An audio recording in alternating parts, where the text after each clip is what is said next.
প্রতিটা ম্যাচেই আমার একটা থাকে যে আমি আজকে ম্যান অফ দ্য ম্যাচ হবো। কোনো ম্যাক্সিমাম ম্যাচেই হয় না, কিন্তু ওই আত্মবিশ্বাসটা নিয়েই আমি মাঠে নামি যে আমি আজকে ম্যান অফ দ্য ম্যাচ হবো। সব টিম আমার টিমের সব থেকে বা এই যেই ম্যাচটা খেলা হবে ওই ম্যাচের সব থেকে ভালো পারফরমেন্স আমি করবো, ভালো ইকোনমি বোলিং করবো, সবথেকে বেশি উইকেট নেবো, এগুলো করলে তো ম্যান অফ দ্য ম্যাচ। আমার এই চিন্তাটা সবসময় থাকে।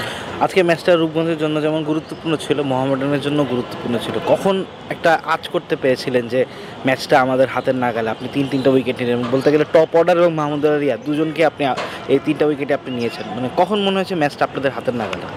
হ্যাঁ, যখন দেখলাম যে আমাদের মানে 15-16 ওভারের ভিতরে ওদের 6টা উইকেট পড়ে গেছে, তখনই আমরা মোটামুটি আমাদের গ্রিপে চলে আসছে ম্যাচটা।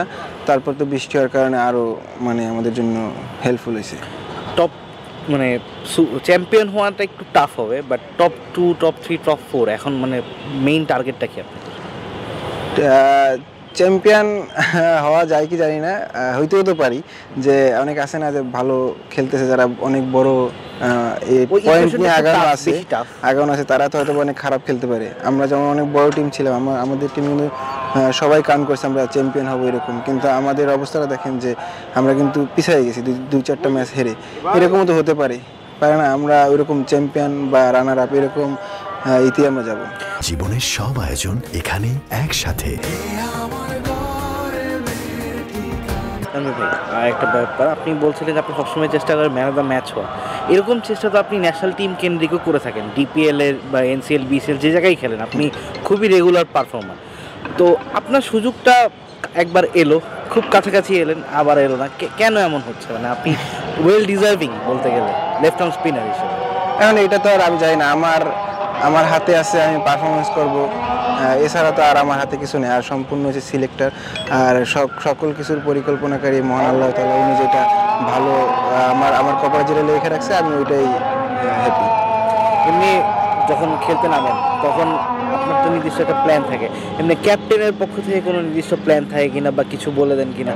না, ক্যাপ্টেন আগে আমার কাছে সর্বপ্রথম জিজ্ঞেস করে আজকে তুমি কীরকম বোলিং করতে চাও বা এই উইকেটে তুমি কী বোলিং করবা, এগুলা জিজ্ঞেস করে। তারপরে আমি ওইগুলোর উপরে নির্ভর করে তারপরে ক্যাপ্টেনের একটা প্ল্যানে দুইটা একটা মিক্সড হয়ে তারপর একটা প্ল্যান হয়। তখন ন্যাশনাল টিমে যদি বলি একটা পার্টিকুলার, আপনি এমন একটা বোলার যে লাইন টু লাইন ধরে বল করতে পছন্দ করেন, এই ধরনের বোলার বা লেফট আর্ম স্পিনার টেস্টে যদি বলি তাইজুল ভাই আছেন, কিন্তু ওয়ানডে বা টি20তে কিন্তু আমরা একটা proper left arm spinner miss করি। না, এটা তো মনে করেন সবাই মোটামুটি বলে যে তুই হ্যাঁ পাইপলাইনে আসো, কিন্তু লাস্ট 4-5 বছর পর্যন্ত আমি পারফর্ম করতেছি, কিন্তু আমি হয় টিমের সাথে থাকি না কোনোভাবে আমি মিস হয়ে যাই।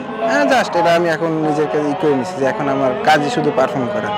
যদি ওনারা আমার পছন্দ করে বা টিমের কখন আমাকে প্রয়োজন করে বাংলাদেশ টিমে, আমি রেডি আছি ইনশাল্লাহ। যখন সুযোগগুলো খুব কষ্ট করে সুযোগগুলো আসে এবং যখন সুযোগটা সেভাবে হয় না, কতটুকু খারাপ লাগছে? না, আগেই লাগতো, এখন আর খারাপ লাগে না। যে আমি তো একটা প্লেয়ার, এটা আসবে আপস অ্যান্ড ডাউন, যে আমি সুযোগ পাচ্ছি। কেউ অনেক বেশি সুযোগ পাবে, কেউ অনেক কম সুযোগ পাবে, কিন্তু সুযোগই। আমি যদি প্রথম সুযোগেই আমি ভালো করতে পারতাম বা ভালো করতাম, তাহলে আমি অবশ্যই ভালো থাকতাম। এবং অনেকে বেশি সুযোগ পায়, অনেকে কম সুযোগ পায়। সুযোগই একটা সুযোগই যথেষ্ট। এবার কি একটা সুযোগের আশা করছেন কিনা বা এক্সপেক্টেড কিনা? যে না, আমি তো এই জিম্বাবুয়ে সিরিজেও আশা ছিল আমার যে আমি থাকবো, কারণ আমি একটা প্লেয়ার, আমার অবশ্যই আশা থাকবে আমি ন্যাশনাল টিমে খেলবো, আমি ইন্টারন্যাশনাল খেলবো, অনেক ভালো একটা আমার থাকবে যে ওটার কি বলে, থ্যাংক ইউ। হ্যাঁ, ইন্টারন্যাশনাল খেলা সবাই আমার একটা মানে থাকবে, ওটার কি বলে ভাই, আশা বা এক্সপেকটেশন। না, ওই যে একটা রেকর্ড থাকবে, আমার একটা রেকর্ড থাকবে, এরকম তো আমার সবসময় আশা থাকে। আমি সবসময় চাই আমি যে এই যে জিম্বাবুয়ে এই ম্যাচে আমার আশা ছিল যে আমি ডাক পাবো, কিন্তু হয়নি। এটার জন্য কি মনে হয়, মানে আমাদের ক্রিকেট বোর্ডে তো অনেক ইস্যুই ছিল, পাইপলাইনে ইস্যু ছিল, এখন সব আস্তে আস্তে শর্ট আউট হচ্ছে। সামনে যেহেতু দিন আছে, জিম্বাবুয়ে সিরিজ হোক, সামনে হোক, কোন জায়গাটা নিজেকে আরেকটু ইমপ্রুভমেন্টের প্রয়োজন মনে হচ্ছে, যে এই জায়গাটা ইমপ্রুভ করলে হয়তো আমার এই জায়গায় একটা সুযোগ আসবে? যেহেতু নাসুম আহমেদ যদি বলি, উনিও ন্যাশনাল টিমের রাডারে left arm spinner, Rakib Al Hasan, Taijul ইসলাম, আপনার সাথে ওনাদের কম্পিটিশনটা কোন জায়গায়? আমি তো জানি না, এটা সিলেক্টরা জানি না। হয়তো বা আমার মনে করতেছে যে হয়তো বা নাসুম ভাই এখানে আমার থেকে বেটার, এই জন্য নাসুম ভাইকে নিতেছে, হয়তো বা তাইজুল ভাই আমার থেকে বেটার, এই জন্য তাইজুল ভাইকে নিতেছে, বা রাকিবুল আমার থেকে বেটার, এই জন্য রাকিবুলকে নিতেছে। হ্যাঁ, এটা সিলেক্টরদের উপর সম্পূর্ণ। বলতে গেলে টি20তে আপনার ইকোনমিক্যাল বোলিংটা বলতে গেলে টি-20তে আপনারটা বেশি ফোকাসড হয়, যেহেতু বিপিএল ফরচুন বরিশালে আমরা দেখেছি যে তামিম ভাই আপনাকে একটা গাইডলাইন দিয়ে দিতেন, একটা লাইন টু লাইন বল করতেন, 4 ওভারে 16, 17, 20, এর বেশি আপনি রান দিতেন না।